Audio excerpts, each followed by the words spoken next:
idea behind BasiGo is to electrify public transport in Africa. As simple as that.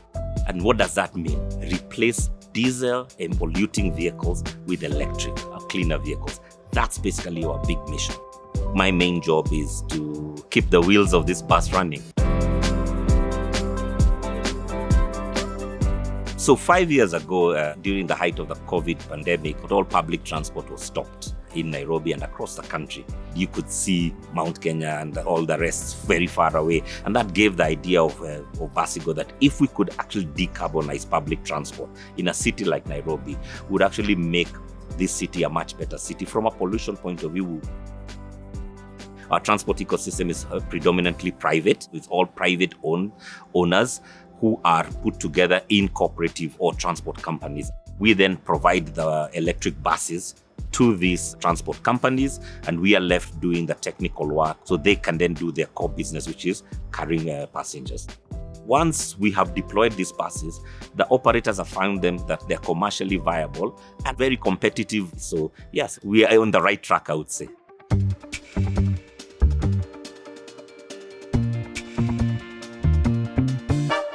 The bus is so comfortable and there are no noises. And with the customers that we have, they appreciate the buses.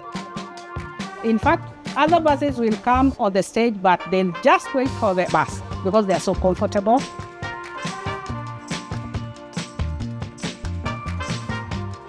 My job basically is to make sure the buses are ready for operation. That is when they come in, we make sure they are cleaned and also they are being charged and ready for the drivers to pick them early in the morning. So basically a bus takes up to 2 hours to completely charge, which is normally done at night for all the buses. Electric buses have zero tailpipe emission, and that directly contributes to clean air. We also charge our buses using Kenya's clean renewable grid. Replacing one diesel bus with one electric bus is the equivalent of avoiding 50 tons of CO2 annually. What this means is that as we put more buses on the road, I make sure the business is looking at its environmental responsibility, social responsibility.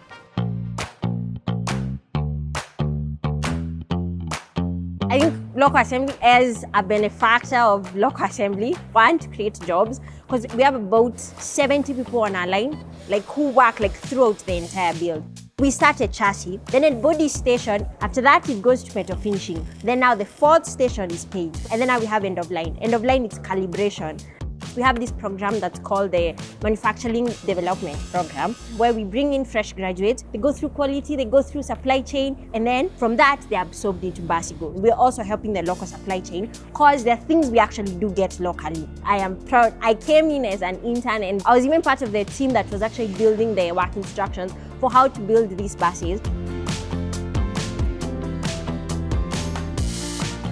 The idea behind BasiGo is to electrify public transport in Africa. As simple as that.